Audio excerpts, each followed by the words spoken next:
actually stand on the Word. Ako lang mo babasa, please follow with your eyes, God giving us understanding. The Bible says, if you have please say Amen. Thank you, 17 po na Amen. Nahirap ko lahat. Moreover, brethren, I declare unto you the gospel which I preached unto you, which also ye have received and wherein ye stand, by which also ye are saved, ye keep in memory what I preached unto you, unless ye have believed in vain. For I delivered unto you first of all that which I also received, how that Christ died for our sins according to the Scriptures, and that he was buried, and that he rose again the third day according to the Scriptures. The Word of God is the sword of the Spirit, sabi ko ng Biblia. Hindi pwedeng gamitin ko sa kapangyarihan ng laman. It had to be to the power of the Spirit of God. Ganun po sabi ng Biblia, out of the abundance of the heart, the mouth speaketh, yet preaching is different. It should be out of the abundance of God's heart. Kaya po tagapagsalita lang po sa bagay po na sa puso po ng Diyos para sa kanyang mga minamahal. Na po itulungan niya po kung nanalangin as I give the Word of God. Our Heavenly Father, thank you so much, Lord, for the gospel. More than a word, is so much more than a word. The story of God's holiness in His heart. The story of Christ stooping from the height of His majesty to the depths of mystery. And it's the reason why we are here, God, and life found meaning and purpose. This afternoon, Lord, speak to us in the way, Holy Spirit, that only you can do. And prepare our hearts. Help us to be attentive to the Word of God. Not only attentive, but help us to agree with the Word of God and act on the things and the truths we will hear, God. Lord, fill me with your Spirit. Work in our midst today. In Jesus' name, Amen. May be seated po mga kapatid. Ang binasa po natin, this talks about the gospel. And this is something that we have heard so many times over. And thank God for this gospel, nangaligtas po tayo. Amen? Na not only kayo tayo po nangaligtas, nagkaroon po ng meaning ang mga buhay natin. I cannot imagine my life without the gospel. Kung hindi po sa gawain po ng Ebanghelyo mga kapatid. And the reason why the gates of hell shall not prevail against the church, it is because may tangan-tangan po ang church ng kapangyarihan, the power of God unto salvation. Sabi po ng Jude, of some of compassion making a difference, but others saved with fear, pulling them out of the fire. How do we do that? Through the gospel, mga kapatid. And tayo po mga nagtatrabaho po, we are not doing it just to feed our families, send our children to school, pay the bills, but because of the gospel, we are thinking about supporting the cause of Christ, the cause of the gospel. Kayong mga nag-aaral, students, the goal is not magkaroon tayo ng degree at magkaroon tayo ng nakapotoshop na picture, na curly hair na kayo, naka-makeup sa dingding niyo. That's not the goal. The goal is always, just let God do something sa buhay mo to be successful. So, ilagay ka ng Diyos sa strategic mo na location, position para gamitin ang buhay mo sa gawain ng Ebanghelyo. Hindi para ma-reach ka, kundi sa magitan ng anumang compensation sa iyo, matulungan na ma-reach ang mga kaluluwa, mga kapatid. And also, hindi boring ang Christian life if you love the word of the gospel. Kung bored ka na sa Christian life mo, at yung katabi bored na rin ang katabi mo, bored mates na kayo. Okay? Pero hindi mo boring ang Christian life kung mahal po natin ang gawain ng ibang mga. There's always a reason to wake up every day. There's always a reason, mga kapatid, to press on. At magtapat sa Panginoon sa pagkat, Lord, ang dami kong pangyari sa buhay, gusto ko sumubok, hindi ako suko, Panginoon, sapagkat may kapatid pa akong nililigtas. May mga mahal sa buhay pa akong nililigtas, Panginoon. At ako po ay titigil, paano po sila. And we find also, sa binasa po natin dito, yung introduction, matagalan po yung natin, yung outline, kasi ang mahaba po yung introduction ko, mas maiksi yung preaching. Dalawa po yung message, dalawa po. Isa po yung mahaba, isa yung maiksi. Yung gusto po na maiksi, wait lang muna kayo, tapusin ko muna yung mahaba, okay? Tapos kayo. Okay, but mga kapatid, we can find sa binasa po natin the active work of the gospel. Sabi niya Apostle Paul dito, di ba? I press toward the mark for the prize of the high calling of God in Christ Jesus. And I see three things po sa verse ko na yan. Ang word ko na press, that is a warning against passive Christianity.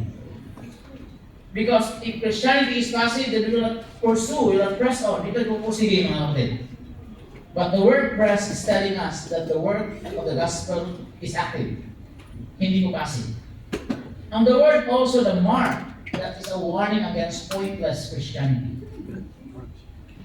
Sapat may target po tayo, may mark, may goal po tayo. Hindi po drifting, shifting lang na walang tauturan ang ginagawa natin. May aim po tayo. There's a mark to hit. And then also have the prize. That's a warning against priceless Christianity. Totoo po mga kapatid, may prize. Alam, may crown po. May mga pinangako po ang Diyos na mga pa-premium, mga crowns, mga rewards. Prize, diba? Mga reward mga kapatid. But you know what? It's sad. Sapagkat, kung ito po ay laruan po, ito po ay labanan po ng girls versus boys sa young people. Kahit wala pong prize, bragging rights lang, na kami nanalo. Grabe po, nag-aaway, di ba? Grabe competitive. Sino mga Bisaya dito? Ayaw. Ano sa mga kayo? Dati nang maliit kami, taguhan kami. Ang sabi, ang mauna, lugtog, corona. Ang maulagi, lugtog, tayo. Ang mauna daw, corona. Ito. Mahuhuli, tae. Yung brown. Kaya kahit yun ang sinasabi, grabe, kahit kusog-sog kami, takuhan kami. Dapat hindi mahuli. Pero atong Christians, naniniwala ba talaga tayo may prize to? May crowns, may rewards sa huli dito? But bakit atong Christians, parang chila-chila? Hindi competitive sa Christian life. Siguro kung tunay kung alam natin na may prize po at nisikap natin ang prize sa mundo man, di ba? Na sports, gusto natin manalo, 5,000 lang naman yung premium. Tapos hati-hati nyo pa sa isang team. Pero grabe yung siko, hawak sa jersey. Di ba? Pero mga kapatid, totoo po ito. And what is awaiting? Incorruptible. Lasts forever. Pero bakit a lot of Christians, they are living as if there is no prize involved? Napag-intindihan po natin mga kapatid na ang gawain po na meron tayo, ang gawain po ng Ebanghelyo, isang aktibong gawain.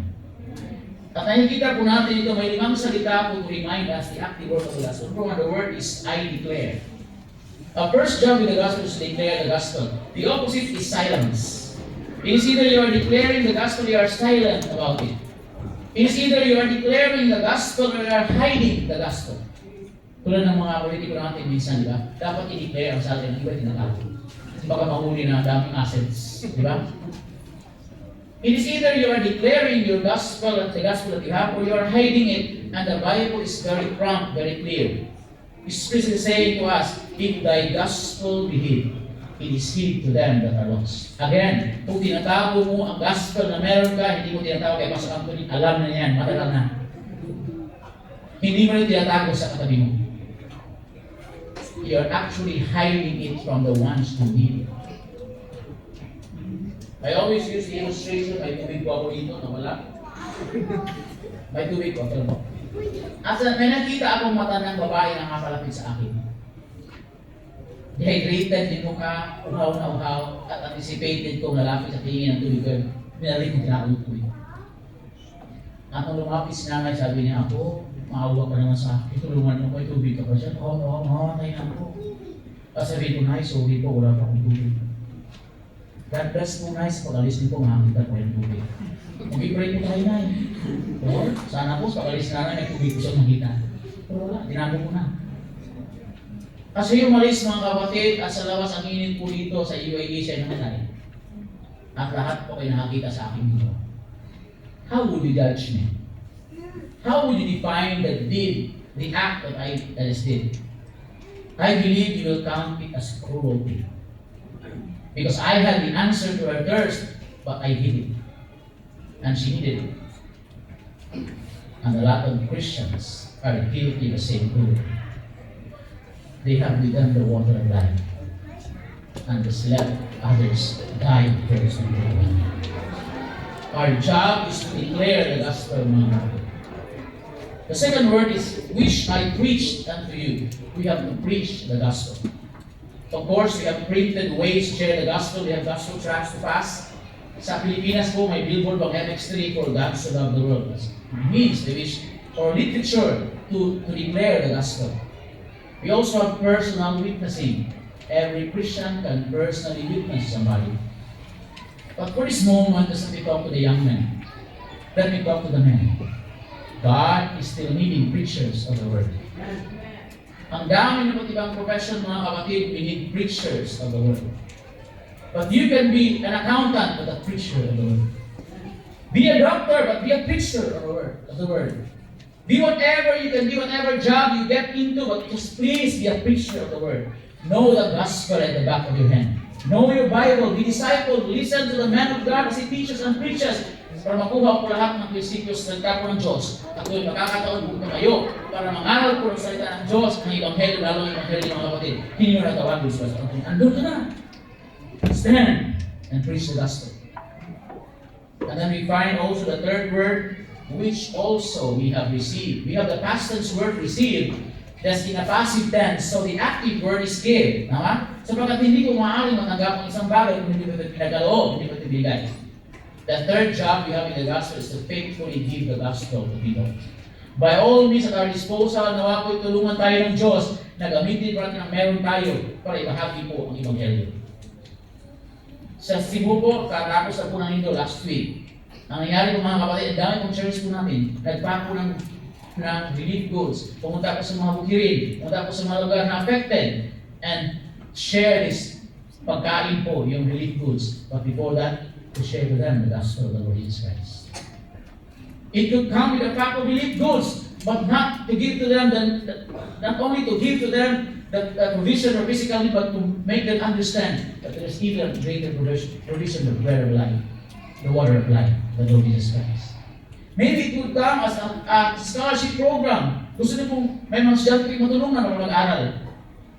But that's not the goal for them to have a degree, but for them to know, to understand, to have the knowledge, the saving knowledge of the Lord Jesus Christ. Or maybe free dental or medical checkup. But no, it's not about that. It's about introducing to them the great physician. Ano mang meron po tayo, and when we give it, I hope it comes with still the most important thing, the gospel. Because even if you have bestowed to people this monetary and material goods that fail to give to them the most important thing, you have never really given anything to them. They may have all of these goods and carry those things with them down to heaven, mga kapatid. Let us faithfully give the gospel to people. And we have also the fourth word, and wherein we stand. Kailangan po panindigan po natin ang gospel natin. Hindi po maaaring wavering po ang ating stance when it comes to the gospel. Kaya alam po natin, all to the ages of Christianity, of the gospel work, a lot of people, even at the face of death, they are willing to stand for this gospel. In Nigeria, 3,000 are being killed. In Uganda, maybe a month ago, there were more than 50 Christians. They were gathered together worshiping at pinagtataga po sila mga kapatid. At tayo po, inanon po yung gospel sa harap natin, we feel so persecuted. So, dito pa rin po. And yet people around us are dying for the cause of Christ. While standing for the gospel. Why do we have to stand for the gospel? Sapagkat ang tema po ng Biblia ito, mga kapatid. Tanggalin niyo po ang mensahe po ng gospel sa Biblia ito. Ewan po na matitira mga kapatid. Basically po, ang buong Biblia po, 66 books, but woven to the fabrics of Scripture is a story about the holiness and the heart of God. His primary nature is God is holy. All about Him is only meaningful because He is holy. God's goodness leads people to repentance because God is holy. God's love is only meaningful because God is holy. Because if God will commit just one sin, it will ungod Him. But God is holy. And when we say God is holy, He has no sin. And the opposite is true in mankind. Man is a sinner. Not only sinner, but wicked. And sometimes sharing the gospel, I see the faces of those people na siya ito kasi grabe wicked. Masama. People rin nakasalamat. Masama talaga. But I'll tell them, let me prove it to you. But you're not just a sinner, dakila ang mga kasalanan. Halimbawa, every day, you may commit 3 sins. Isa sa iniisip mo, isa sa nasabi mo, isa sa ginawa mo. Sabi ko, in a week, that's 21. In a month, that's over 90. In a year, it's 1,000 plus. Sabi ko, Kuya, kaya ba yan mo? And I will go back to me. I'm 38 years old, Kuya. Halimbawa, 1 to 4, hindi ko alam ang ginagawa ko. Minus na yun, discounted na. 34. 3 times a day, with all the discounts given. Example, I have 34,000 sins. Am I a sinner or wicked? Kung nanakawan kita isang beses, anong tingin mo sa akin? Mangnanakaw. Tama? Isang beses kung sino, sabi mo, sinungaling yan. Sabi mo, sinungaling yan tao, kung maniwala siya, di ba? Kasi imagine facing a holy God who has no sin. And you have thousands of sin. Even millions of sin. Do you think God will admit you to heaven? It's totally opposite. Not only is God has no sin, but God hates sin. But people love doing sin, even celebrating sin, even saying praise the Lord. No, sila po yung sinungaling at nakalusog. Ay, salamat na Lord, praise the Lord. God has no sin, He hates sin. The opposite is true with us. So obviously, it's anuutang mga kasalanan. The wicked shall be turned into hell. Hindi ko pwedeng ilagay ng Diyos sa kanyang banal na lugar na langit. Kasama ng banal, ang tao kung gustong-gusto ng kasalanan. At kasalanan ginagawa. Kaya nga dalawa ang gudurman nyo Tapos nakalak na maraming lock ng bahay niyo kung may CCTV pa, di ba? Kasi hindi admitted lahat sa bahay niyo. Right? Alam mo yung lasenggo yung kapitbahay mo nananaga. Nanonoto. Tapos nakita ko sila, ay, dito, wala tayong TV. Hindi, di ba? Ang mga nanakaw hindi welcome. And do you think God is welcome anybody when He is holy? No. The wages of sin is death. There's a demand for God's holiness. Sin must be paid in a place called hell. For the wages of sin is death. But, because the word but, there is hope for sinners. Because then we find the heart of God. He is not willing that any should perish. Kaya sa amin kasi binanggit na kayo na, but that all should come to repentance. Ang puso ng Diyos ay ibig niyang ligtasin, patawarin ang kanyang mga nilalang. Pero ang huling sabi, kailangan babayaran niya ang kailangan kasalanan. At kailangan i-satisfy. Hindi pwede i-compromise ng Diyos ang kanyang kabanal dahil sa pag-ibig. At hindi maaari po ang puso ng Diyos na pag-ibig at sa pag-ibig, wala na lang po dahil sa banal. Kailangan po niyang ipalabas yung puso niya. Ang nais niya, mga kapatid. At kailangan dalawang po yun at one time satisfy po. It's impossible for sinful man to satisfy po. He was holy, he's the offended party, but he took the first step of reconciliation. He sent his best. When you are at your worst, when I was at my worst, He sent His only begotten Son, born of a virgin, spotless, sinless, but He became sin for me, whom you know sin, that I might be made the righteousness of God in Him. And on that cross, doon po ibinuntun po ng Diyos ang kanyang galat po sa kasalanan. He shall see the travail of his soul and shall be satisfied. At mga kapatid, on this side of the cross is with the holiness of God. Christ took our punishment because sin must be paid. And on this side of the cross, we see the love of God. That now there's a place for sin to be forgiven. There's a place for sinners to find refuge. The rock of ages cleft for me. Let me hide myself. Because Christ satisfied the Holy Spirit that while we were yet sinners, na lang po ang pag-ibig ng Diyos that Christ died for us. Take that away from His Bible and all other things will find no meaning, mga kapatid. But thank God for the gospel. And one of the filters by which we will know na isa po katuruan, isang doktrina ay tama o mali, ito po ang gospel, mga kapatid. Sa dami na po sulputang bago mga katuruan ngayon, di ba? Ito lang po. Kung tatayuan we are panindigan if I adhere to that kind of belief system, the question is, am I helping or hindering the gospel? Right? Again, why do we believe in the virgin birth of Christ? Because if Christ was born in the union of Joseph and Mary, wala tayong pag-uusap ng gospel ngayon. Wala kang tagapagligtas, wala akong tagapagligtas. But the Bible is very clear in Genesis, He will be the seed of the woman, and the Holy Spirit overshadowed upon Mary, and she conceived. And now we have a spotless, sinless substitution, the Lamb of God, which taketh away the sins of the world. Why do we believe in the deity of Christ?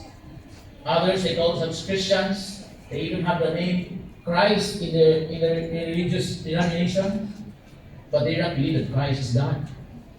But we believe that the Word was made flesh. The Word was God, and the Word was made flesh. Ang Diyos po ay nagkatawang tao. He is 100% God and 100% man. He must be 100% God because He had to represent God fully to man. He was the fullness of the Godhead body. And He must be fully man so He can bring man to God. He can feel the kind of same temptations, infirmities that man, we have got a high priest that can be touched with the feelings of infirmities, but in all points tempted, yet without sin. He must be fully man so He can bring man to God. Because when He came here, His job was to reconcile the two, the holy God and the sinful man. So we have one God and one mediator between God and man, the man Christ Jesus. Why do we believe in the blood of Christ? For without the shedding of blood, there is no remission of sins. And the Great Commission is also telling this wise, and that repentance and remission of sins should be preached in the same among all nations, beginning at Jerusalem. Why do we believe in the inspiration, the preservation, and the authority of the Scriptures? 1 Peter 1:25, this is the word which by the gospel is preached unto you. And the fourth element of the gospel is una, Christ died, He was buried, He rose again, according to the Scriptures. And we have authority to stand and speak these words because it's according to the Word of God. They may not believe us. They may disobey the gospel, but we know these are the same words they will face in judgment one day. So even if we have to win them all, we have to warn them using the Scriptures. Why do we believe in the doctrine of the church? Sapagkat wala po ibang tinagumilian ng Panginoon Hesus sa gawain ng Panginoon. It is the church. And the gospel needs to be done to the church. He gets His glory in His church. And time would fail me to mention everything we believe and stand for. Again, one of the filters by which we will filter everything. Your doctrines and the things you believe in is it helping or hindering the gospel? Now, this goes with the same, this filter goes with our attitude also. Ano po yung attitude, reaction natin, response po natin, mga pinapasukan natin bagay. Ito po kaisipin natin, the mindset of the gospel. If I do this, if I react this way, if ito yung pamasukan ko mga bagay, am I helping or hindering the gospel? Bakit yung wait bayan, puto yung aso na tumaki sa gate namin? Tapos nag-aalit ka, galit ka, nasira yung relasyon mo sa mga kapitahin mo. At nung umisa si Pastor Anthony doon, para mag-share siya, Pastor, kasama niya? Bakit? Nag-misis? Ay, galit ko namin yan dito. Kasi mga aso po namin, tumahay ko sa gate niya, nagamit ko eh. Pwede naman yan eh, mainit naman eh. Titigas din yun eh. Sukain mo na lang ako sa kanan, kasi masira yung testimony ko. At hindi naman naniwala sila sa gospel, the next time you tell them about the gospel. Diba, let your light so shine before men, that light is a testimony. That they may see your good works and glorify your Father which is in heaven. Let your light so shine that they may see your good works. So there are also good works done in the dark. Do you believe that? Meron din, di ba? But you know what makes people see the good things we do? It is our testimony. Sabagat kahit ang dami kong gawing mabuti at meron ng question sa karakter mo. Tama? Sabi nila, may masamang balak yan. Kaya ginagawa niya yan. Di ba? Pero kung maganda po yung testimony natin, di ba? It will shed light to the things we do and they will understand. And they will glorify God. Without that light of our good testimony, useless po ang mga ginagawa natin mga kapatid. Kahit ano pa yan.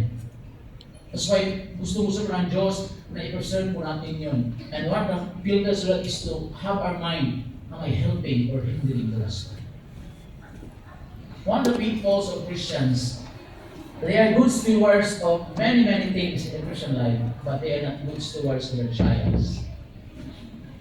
Pag may trial, nagalit kay pastor. Kunti lang nabigkas eh. Dahil naman santa ng Diyos, natisod na. Umalis. Hindi na umalik.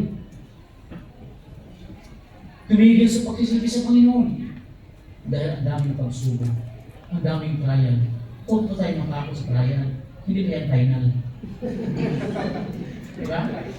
So, yung sa leader ng malaking simbahan, during sa misa, kumuha siya ng telescope. Itapon ko ito. Ang tatamaan ito pinakamasama sa pagbibigo na ito.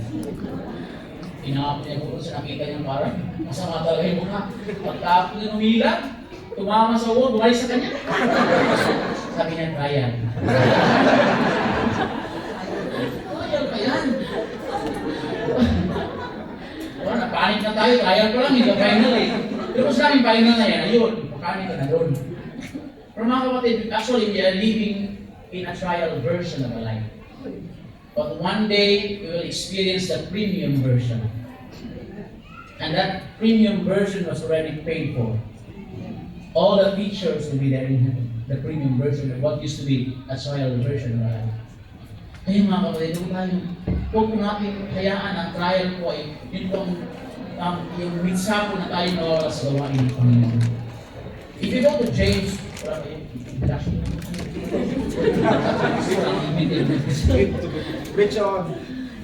ng James chapter 1, if you go to James chapter 1, verse number 4, sabi ng Bible sa last part, that ye may be perfect and entire, wanting nothing. Yan po yung tatlong goal ng Diyos sa buhay natin bilang Kristiyano. That we may be perfect as Christ-likeness, unto the perfect man, unto the measure, the stature, the fullness of Christ. That is Christ-likeness, perfect. Pangalawa, and entire, as completeness. Ye are complete in Him. Dahil hindi mo na hahanapin ang identity mo sa mundo. Hindi na yun. You are complete in Him. Yung people, hindi na kailangan dapat ang ginagawa mo in sa mundo. You already belong. You are complete in Him, accepted in the beloved. So, entire, completeness, ang daming magagawa natin sa gawain ng Diyos kung hindi tao ang iniisip ng Iblis. Kaya alam natin, complete tayo sa Kristo. And then, wanting natin, that's contentment. Godliness with contentment is great gain. That's contentment. Alam natin, mayroon talagang palaging pangangailangan. But we say wanting nothing. Kahit ano pang kalagayan that we have learned whatsoever state I am, sabi niya po to be content. Meron mo? Diba? Okay, so pero wala, okay lang. Because real test of contentment is not we have less, but we have nothing but God. Just like Job, he lost everything. But because God is still there, sabi niya, okay. Ang laki mo nagagawa ng isang Kristiyano sa gawain ng Diyos, if the person, that Christian is content, hindi po siya selfish. Hindi po siya covetous. Kung may pangailangan sa gawain ng Diyos para pag-akit, pag-abot ng mga kaluluwa, hindi mabigat ang pagkuha sa busa. Sapagkat content siya. Kahit, wala na, 100 na lang ito naiwan nito, ibigay ko ito. Content is pag ng Diyos pa rin pwede yung bugay. That's the goal of God sa buhay natin. Christ-likeness, completeness, contentment. Ano po ang agent ng Diyos para i-accomplish ang itong yan? But let patience have her perfect work. Si patience po ang ginagamit ng Diyos para i-accomplish natin na yan. Pero kailan po si patience nag-work? Kailan po si patience na-employ? Previous verse po mga kapatid. Verse number 3. Knowing this, that the trying of your faith work of patience. There must be an environment of trial for patience to work and thrive. And then when He does her perfect work, He will help us to be Christ-like, complete, and content. In other words, ang best friend mo sa buhay na ito, trials na natin. You need trials. Otherwise, gusto mo, I want to be like Jesus. Pero may suffering, wala na. Hindi just dance pagtuturo, itapon yung mesa, okay yun, di ba? Tayo, nagagamit, nanamado. But ayaw po natin sa suffering.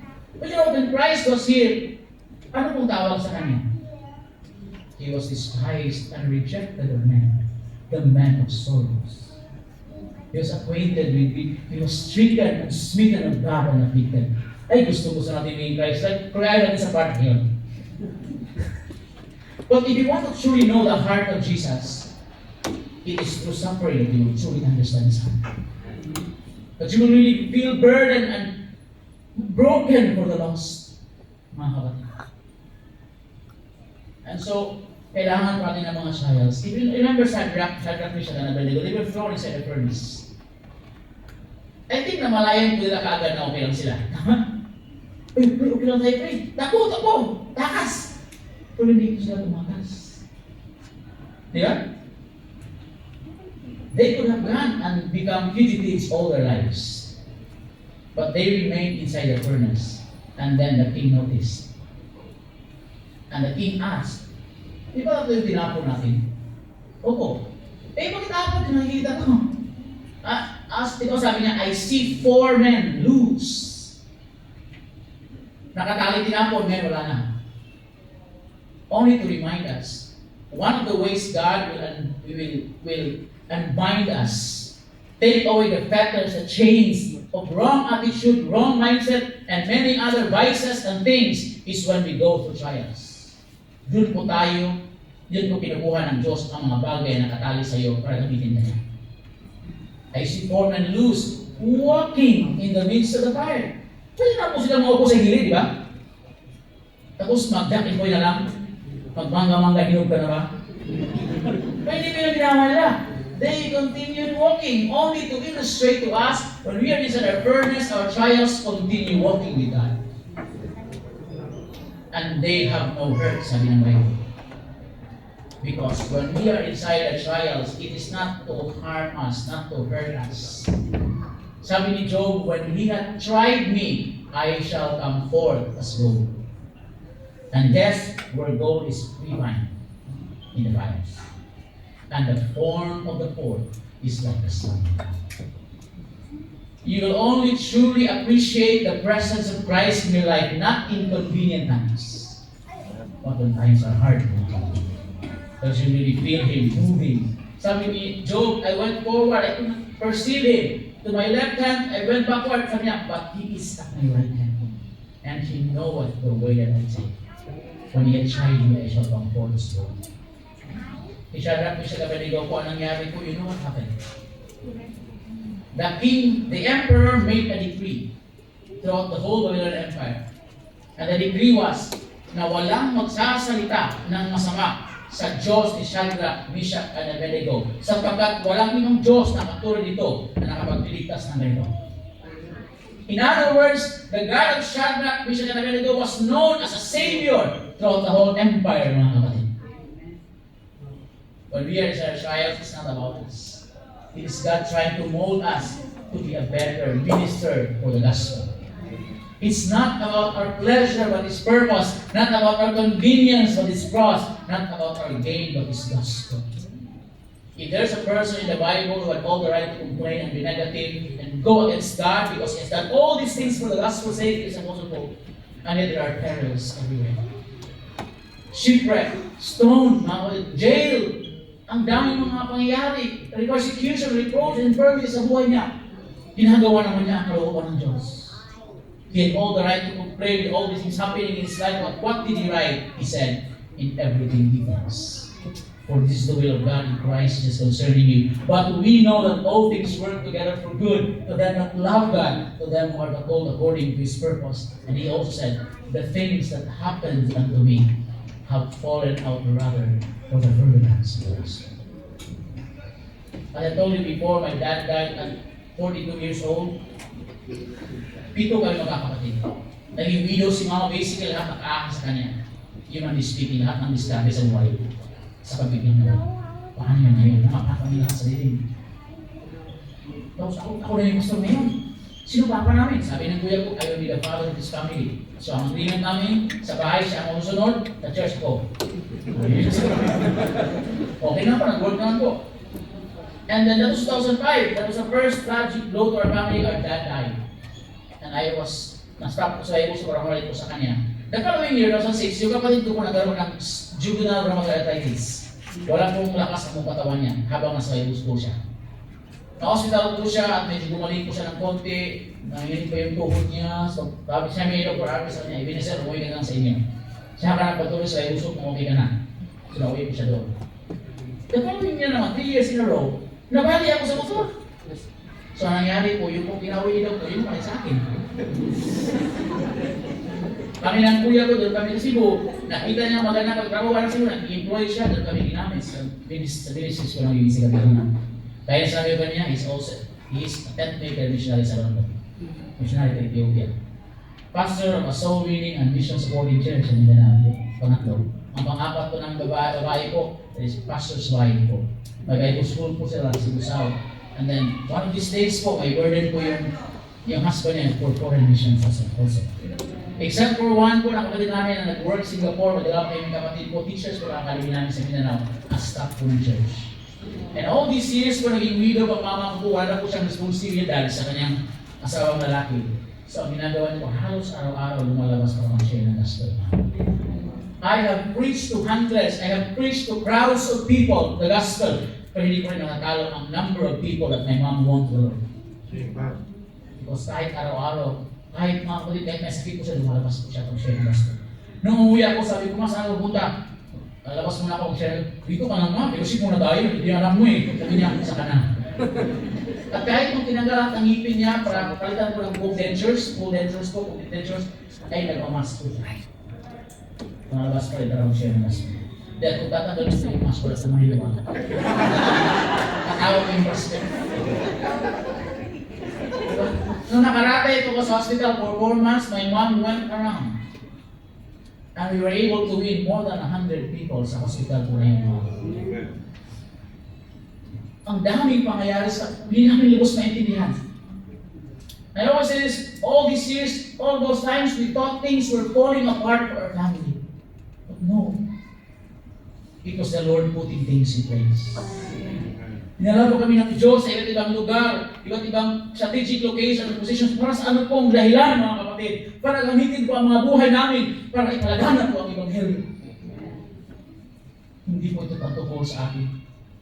Kung lahat po ng iyon, iniwan po ng Diyos, inawang po ng ating Panginoong Isus, po ang kalawalatian, gawa po rito, namuhay bilang tao, lahat bilang dadaanan niya, at doon sa krus, inawalay niya po ang lahat. Sino po ang dahilan? Ikaw ang dahilan, ako ang dahilan, at mamuhay ka para sa iyo pa rin. When all of those things He did for you, and you will live still for yourself, sa iyo na lahat. But that He died, so that henceforth we should not live for ourselves, but for Him who died for us and rose again. Mga kapatid, sana po ang buhay po natin, ilaan po natin para sa meron sa puso po ng Panginoong Hesus. Nung siya'y dumating po rito, it is to seek and to save that it is lost. Ganun po sana ang mga puso po natin na sa anong gagawin natin, anong pinapasok natin mga bagay, iniisip natin, natutulungan ko ba ang Panginoon sa gusto niya na abutin at akayin ng mga kaluluwa? O para sa sarili ko? O para mag-iyaman ako? It's not about us. It's about our sake. Which is as the fifth word, for I delivered unto you. Our job is to deliver the gospel. We understand what deliver is. Talaban. Karim. Ano ba yan, di ba? Shopee. Shein. Oh. JNT, alam po natin yung mga bagay na yan. When we place our order online, hindi po natin pinupuntahan para kunin mga bagay. We wait at the address we gave sapagat may mag-deliver. Ano po nag-deliver na yan? Exactly our job with the gospel. We do not wait for people to come here and claim the gospel from us. We should bring the gospel to them. Deliver the gospel to their addresses. For a soul winner, a missionary is one that delivers the message that delivers. And then we also find the actual words of the gospel. Christ died for our sins. I don't know about you, but every time binabanggit ko po yan sa preaching, sa pag-share ko ng gospel, even just passing through that now that I'm a missionary, mga kapatid, that's one of the sweetest lines you can find in Scripture. It always pulls a heartstring every time I read and I mention that. The line that says, Christ died for our sins. Because there is a very powerful possessive pronoun that says, our. It doesn't say Christ died for his sins. The reason why he was on the cross, it was not his sins. He was on the cross, he died for your sins and my sins. Why? Because the wages of sin is death. At kung tayo ang magabayad, may impyerno po tayo. Dapat iba ang magabayad. And so Jesus took our place. And through His death, He paid the price of sin. There you find the mercy of God. We deserve hell, but Christ died for us. And then He was buried. But up from the grave He rose. One day the grave could conceal Him no longer. The sting of death is sin, and the strength of sin is the law. But thanks be to God who give us the victory to our Lord Jesus Christ. Dahil napagtagumpayan niya po ang kamatayan, buhay po siya magpakailan pa man. At dahil buhay po siya magpakailan pa man, He can give us eternal life. Dahil kung siya na naipili sa libingan, mga kapatid, walang ibigay sa atin ang buhay na walang hanggan. Pero tinawin po ang kamatayan para sa atin. Para bigyan po tayo ng buhay na walang hanggan. Dahil kung wala po ang buhay na walang hanggan na yun, hindi tayo makapasok sa langit. That is the grace of God. We do not deserve heaven, but Christ rose for us to give us eternal life as a gift. Not a prize to obtain, but a gift to receive. All gifts do come with a price. Lahat po ng regalo ay presyo po. Itong relo po na ito, regalo ni Ming sa akin. Sa wedding day namin. 5,000 po ang worth ito. Naka-sale 3,500 na lang. Please, shopping. Pero mga kapatid, hindi niya pinulot yung 3,500 sa daan. Pinagtrabahuan niya po yun. Nasa finance po yan siya. Ang trabaho ko. Halimbawa po, mayroon siya 500 net po araw-araw sa kanyang pagtatrabaho. 3 rides sa umaga. Sa rush hour po ng Cebu. 3 hours. Ay 3 rides. Maghapon mag-work, uwi po ng gabi. 3 rides na naman. Minsan, dadaan pa lang siya sa youth ministry, so 4 na rides na. Lahat ng puyat, pagod, sa buong maghapon. Inulit pa niya ng 6 more times. 3, 5, 7 days of work. Siya nagpagod, siya nagpuyat, may libre ako kilo. Wala po akong binayaran. Kasi gift na. Ganun din po ang kaligtasan na napakalagi po ng halaga. Lahat po ng kayamanan sa mundo ay kaya. Nag-usap kami ni Mrs. Imagine, if lahat po ng items sa mundo na lahat ng presyo na meron dito, itotal lahat ng price. Lahat ng lupa, lahat ng mga puli na yan, yung mga cups, lahat ng mga presyo ito lahat, di ba? Itotal, ano yung kalagyan, no? Pero hindi pa rin po yung sapat para bayaran po ang kaligtasan ng tao. Kahit ano pang gawin mo mabuti, hindi po sapat din. Isa lang po ang naka-afford sa presyo ng kaligtasan. At siya po ang bumili dito. Our redemption, the Lord Jesus Christ. And He is not giving it to for buy and sell. Hindi po ito binili para ibenta sa atin.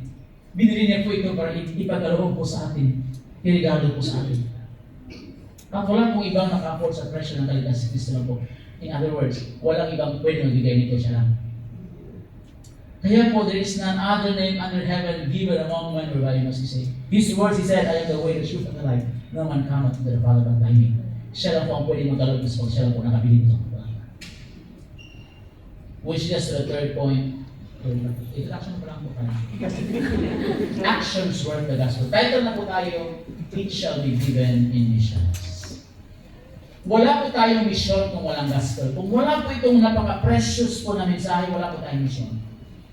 But dahil napakaganda po ng mensahe ito, napakasarap po ng regalo ito mga kapatid, na i-keep lang po natin sa sarili po natin. Kaya na-mission po tayo. Ang ganda po mga kapatid, kung nasa gawain po tayo ng Ebanghelyo, ang dami po mga pagpapalang inilaan at ipinapractice po ng Panginoon sa atin. There are a lot of promises in scriptures na hindi claim ng mga Kristiyano sapagkat una sa lahat, hindi nila alam ang mga promise. How can you claim a promise? You do not know. Kaya ang advice ko po sa inyo, basa-basa ng Bible po tayo. Para kami dahil po tayo sa mga promise na pwede i-claim. And there are a lot of blessings po na ipinangako ng Diyos attached to obedience. And the blessing if you obey. Paano mo yung i-claim yung paano ka magkaroon ng kapalan, hindi mo alam na i-obey. Kaya ka po basa-basa ng Bible tayo. Sama-sama din. Kinig din, sa pangaral, di ba? Para lang po natin i-obey kung blessing. Ano? But if there's something in the scriptures that if you love this thing, and you're doing this thing, ang dami kong blessings na pwede mo matanggap. Ito po yung gawain ng Ebanghelyo. Because even the blessing of salvation, change lives, and miracles happen because of the gospel. And mga kapatid, una po, we can have this, it shall be given, but first of all, we shall get on our knees, and it shall be given. Matthew 7 verse 7, ask, and it shall be given. Ewan ko po sa inyo, but every time I read the last two lines of the song, Sweet Hour of Prayer, na si Pang's Problem, si Praise of Sacred. Pero sabi po doon, and shout while passing through the air, farewell, farewell, sweet hour of prayer. One of the hardest goodbyes I know. When one day I will say to prayer, goodbye, because that day I will remember because I will see my Savior face to face. And you know what? While I am living this life as a Christian, thank God for prayer. Kung sadya mabigat na po ang pasanin, there's a place to lay it down in prayer. Kung sadya kung hindi mo na maintindihan, nalito ka na sa gawin mo sa buhay, you can find clarity in prayer. When there are needs too big for you to pay, to do, mga kapatid, thank God that we can pray and God will provide. Kung sadya mabigat na po ang mga challenges po natin, ang ating mga pagsubok, ang mga ministries po natin, thank God we can always go to Him. And we can ask, and He will give, and we shall receive, mga kapatid. And if I can ask, and God will give, then what would I ask? Maybe I should think about the most important things and ask for those things. Of course, I will pray for good health. Kung sakayin ko na maraming mga tigang baboy. Mag-iinom ako, magdalasin, magbubuhat ako sa ML, mga 4 a.m. tapos na. Kasi nandiyan na si Pastor at mga kapatid, nag-pray sa akin ng good health. Of course, we pray for wisdom, provision, and everything else. But ito po ba talaga ang pinaka-importanting mga bagay? But if I can ask and God will give, then first of all, I will ask for the hidden. Because He promised in Psalm 2 verse 8, ask of me and I shall give thee the hidden for thine inheritance, and the uttermost parts of the earth for thy possession. Sabi niyo, Panginoon, hingin mo sa akin ang walang Kristo, ang mga hidden. We think about the hidden, yung mga nasa kasulok-sulukan ng mga African countries na kumakain ng tao, hidden yun sila. Yung mga sa Amazon rainforest, sa walang technology, mga hidden nila. Sa Tinan Island, yun yung mga hidden. No. Some of them, kapareho po ng apelido niyo. First degree of consanguinity. Kapatid, papa, mama, lola, pinsan. At wala silang Panginoon. Wala silang Diyos. But you know what? You can kneel in prayer. You can get on your knees and pray for them. And tell the Lord, sabi niyo po, hingin ko sila sa inyo. Malitas ko sana si Papa, Panginoon. Si Mama po, yung mga kapatid ko po. Please, Panginoon. You should frequently get on our knees and pray for souls. We say, lahat po tayo dito, somebody pray for you before, that's why you're here. When Pastor Anthony started the work here, mga kapatid, I believe you're praying, Lord, give us souls in this place. And here you are, mga kapatid. An answer to prayer. Because somebody asked for you. So we should have stopped asking the Lord, especially for the people we have. Habang naiikot ko sa Pilipinas under my helmet, I find myself many times crying, mga kapatid. Asking the Lord, Lord, alam ko po ang ginagawa ng mga Ethiopians ngayon, ngayon pong abomination po sa harapin nyo. Ang dahil kong blind sa kanila. They are following blindly sa religion po lang. Pero Panginoon, maaraw po kayo sa kanila. Gamitin niyo po itong mga buhay na kahit na paano Panginoon, para maabot po sa kaligtasan. Ask for the hidden. Number 2, ask for the harvest. Pray therefore the Lord of the harvest, and He will send forth laborers into the harvest, into His harvest. To illustrate this, mga kapatid, halimbawa po, may background ba sa agriculture sa Pilipinas na galing ng iba? Halimbawa sa Pastor Anthony, meron siyang 50 hectares po ng palayan.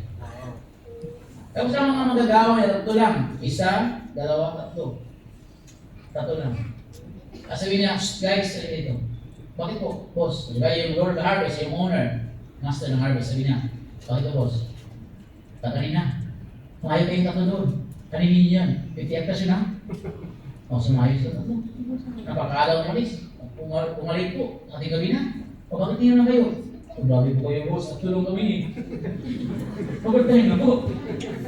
Eh, yung mga mukha niya, parang wala kayong kain. Totoo po yun. Sayang po ang kain. Hindi na ako umihi, boss eh. Sayang po ang kain. Bukas ulit, boss. Agahan po namin. At ay pinipag po yung katolik sa amin na, boss, sure po kayo, boss. Katulong po kami doon. Eh si ano po pala, si Brother Marco. Tawagin kami po. Mike Santos. Kaya sabihin mo, boss, kahit 10 po kami, boss, o di kaya 20 po kami, ang nalala po nun, di kaya ng tatlo.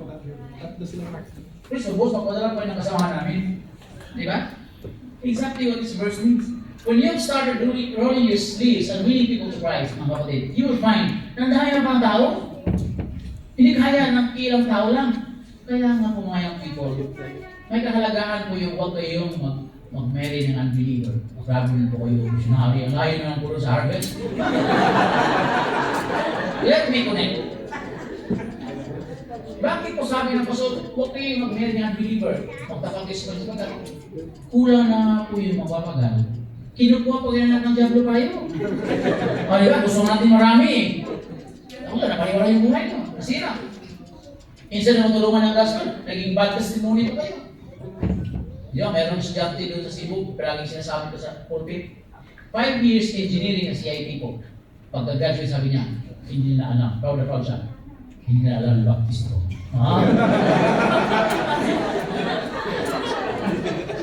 Proud na proud ka. Totoo po, ang dami po mga Krisyano po mga estudyante. Ang iba po kilala kong baptist. Kaya po Baptist. Bakit? Sinistrengthen natin ang mga families. Kasi ang laki po ng impact ng mga families na nagkakapas sa Panginoon. Maraming nagawa sa gawain ng Diyos. Kung maganda po ang pamilya, it will be a place, a home, where missionaries are trained. Because the Word of God is taught. Right? The influence of parents. Bakit may Sunday school? Mga kapatid, bakit may pangangaral sa Sunday school? Para matutunan po natin, dapat din po nagpapagal, pinag-harvest po, alam ang gagawin.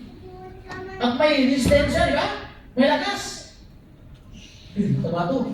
Kaya ng kasama mo. Inarit mo. Kasi mo alam ang gagawin. Ano? Doon ka mag-harvest mo. Tutunan ka ng YouTube. Dito tayo train para gawin yun, di ba? Para natin ang gagawin. Because we need more laborers. Because the sad part is, there's also the loss of the harvest. Sabi ng Jeremiah 8:20, the harvest is past, the summer is ended, and we are not saved. Yan po yung cry ng mga nasaved. Natapos ang harvest, tapos ang summer, hindi kami nakaligtas. But we could have done something about it.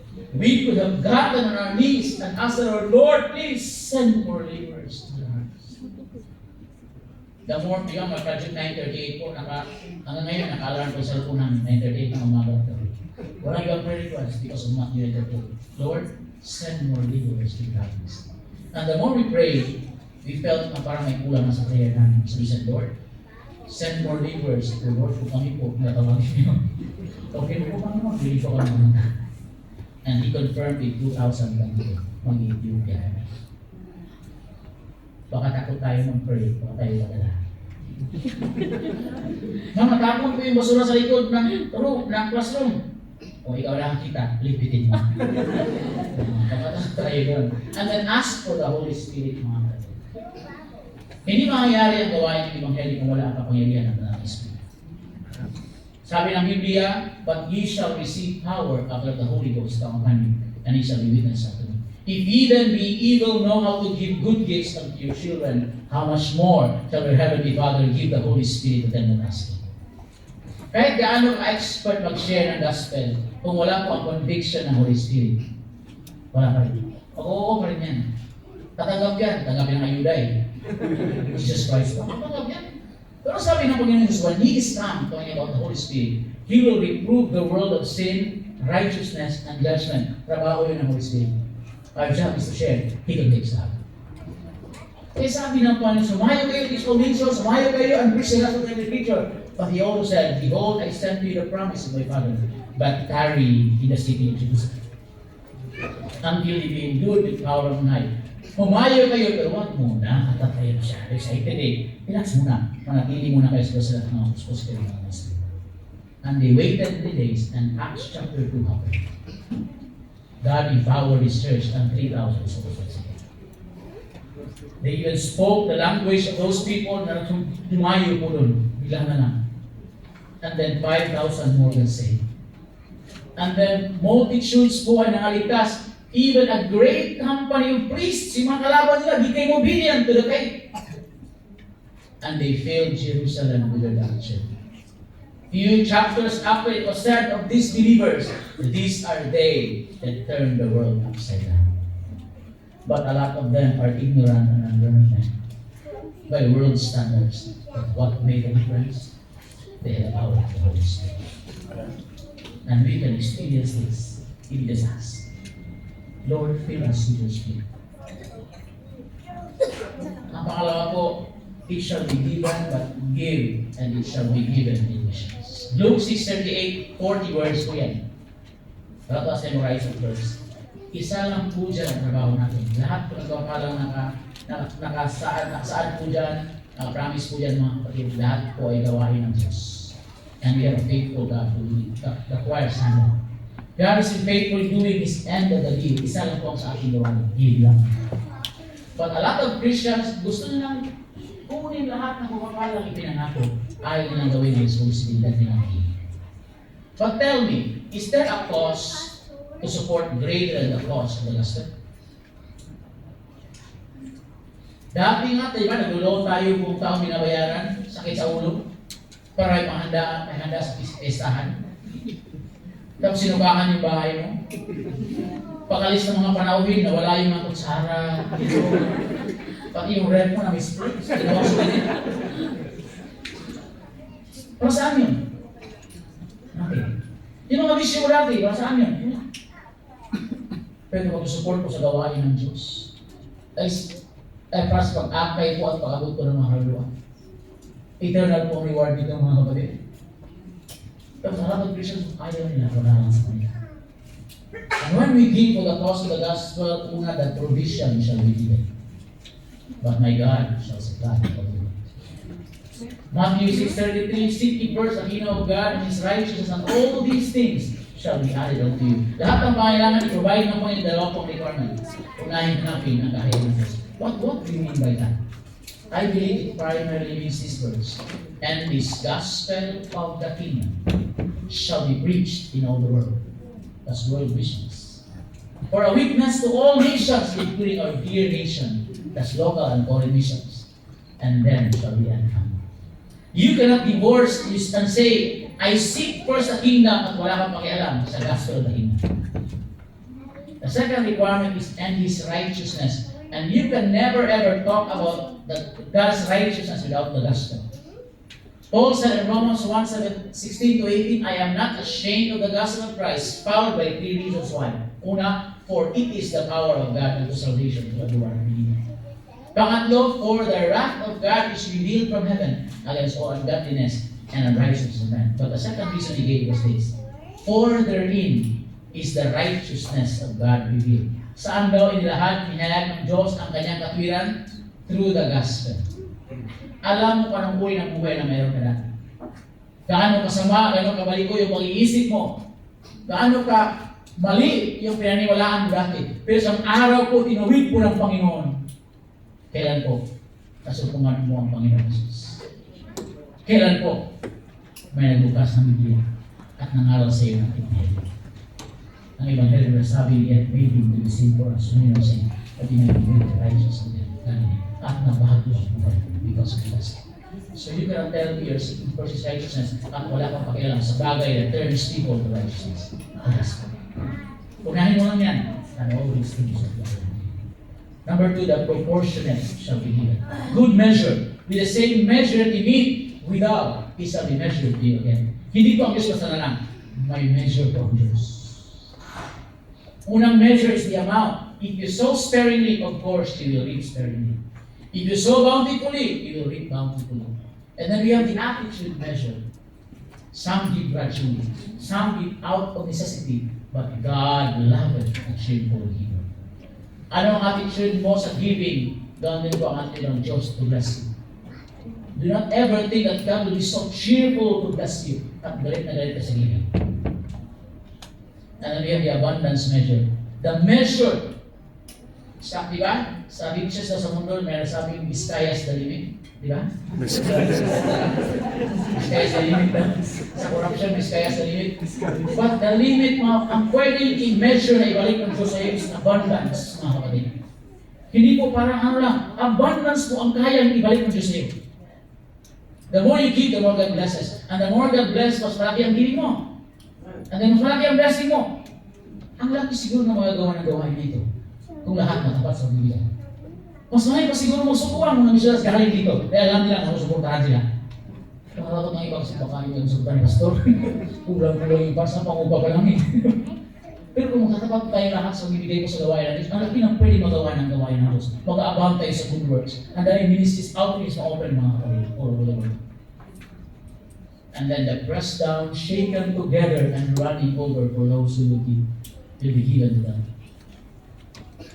Hindi po yan ipinangako sa us. Doon po yan sa gift ini-attach ng Diyos na blessing. Only to tell us, when we ask, of course, we will receive.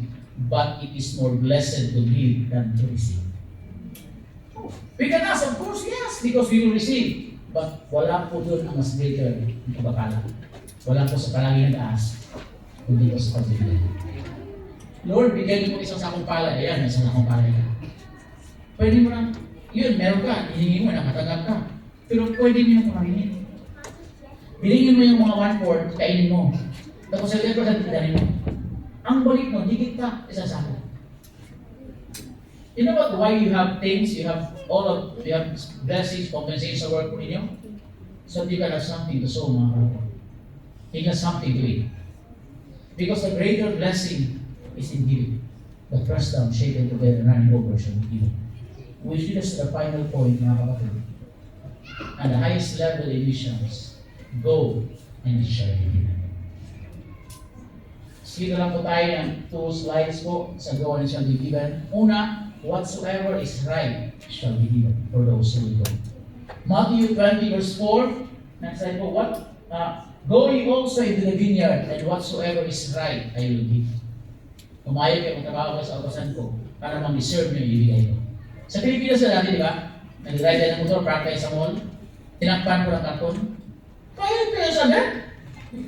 So yun, sir, atas po kayo. May sa video kami alam namin atas. Pero 5 peso yun, di ba? Ako lang tako ng basura niya, 5 peso na nga. Hindi naman deserving, di ba? Binigyan pa rin natin. Kung tayo, bakit kayo lumayo ito para magtrabaho? Kailangan may compensation, di ba? Kung wala naman, bakit ba alis nito ng Pilipinas, di ba? Kailangan natin, mayroon tayong matanggap na deserve natin. And I don't believe God will call people to the work of the Lord for His gospel's word. Kakabayaan sa ng Diyos. God will give what's right for them. Maybe not yet, but He will always give what's right for them. Pangalawa, whatsoever is requested shall be given for those who will go. John 15:16 says, in the context po, ang dami po sumusunod sa Panginoong Hesus. Ngunit, pumili po siya ng 12. Sabi niya, hindi kayo ang pumili sa akin. Ako pumili sa inyo. Sa anong gawain? That he should go and bring forth fruit, and that your fruit should be given. And then there's a promise. That whatsoever. Kahit ano ba yan? Whatsoever you shall ask of the Father in my name, He may give it to you. Dali ko naman siya, humayo ka, magbunga ka, hindi ang bunga. Ano ang hingin mo? I will give it to you. A lot of Christians are not willing to surrender for the work of the gospel because the reason is, paano yan? Di ba? But along the way, just ask. Now whatever you request, we do that. In hindsight po, relate po ang mga PKs dito. Growing up, we noticed, iba pa rin kung si Papa at Mama ang nag-pray. Bakit sinasagot agad ng Diyos? Bakit kami ang tagal? And then we find that there's a promise to them. And we saw their fruits in church namin. And I also saw somebody, pumunta ako sa gate ko ng church namin, nagmura ko. Nag-skandalo ko. Pastor, nagmura-mura ko siya. Tahimik si Papa. Ilang araw po ang nangyari, dumaan naman tayo. Nahilip na anong prayer ni Papa doon. Basta ang pangako ng Diyos, paano lang binigay. Hindi mga kapatid. Whatsoever, and then whatsoever is ready shall be given. Ang huling part na whatsoever is ready shall be given. Ang context po niyan is Elijah po.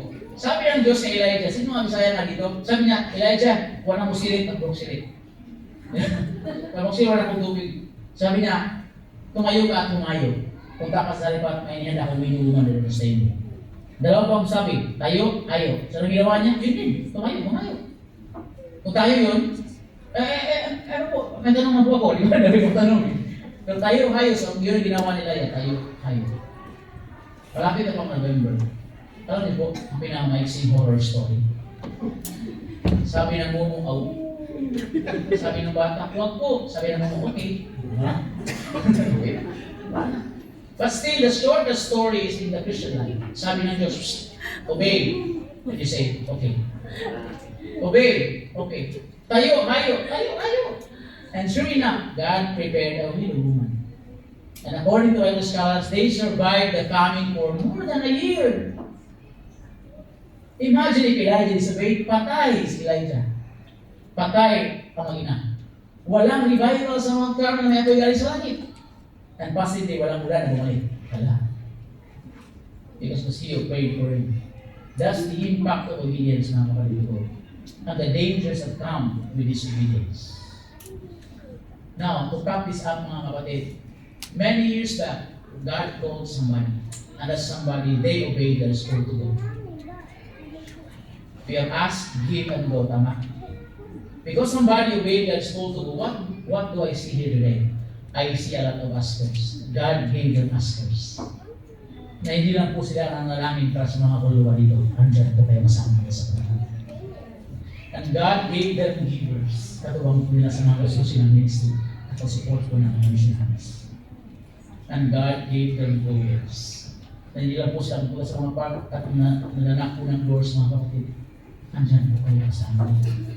Ba't nangyari po yan? All over the world, all over our churches, because there were people that called and they obeyed that spoke to God.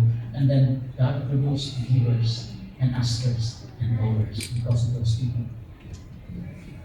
After all, the first two letters of the word gospel are go. So we pray, our Heavenly Father, thank you so much for the night. Thank you for this church, Lord, for the love for souls and missionaries, for the love for Christ. It is the love of Christ that was training us to do these things, Lord. And thank you, Lord, for the leadership of this church, God. Thank you for the directive you have given to the man of God. See his testimony and credibility and integrity, Panginoon, God. Hindi po siya ayon ko ng kaaway. They're doing a good work, Lord, and the devil is not happy about it. Souls are saved. Souls are obedient to the call of the Lord of obedience to baptism. And missionaries are supported and prayed for and encouraged because of them. Please seal their testimony, Lord. Keep them and help them. For I know, Lord, ang dahil ko lang pwedeng gawin sa inyong gawain ng inyong helmet. Kaya aming inihiling sa pangalan ng Jesus.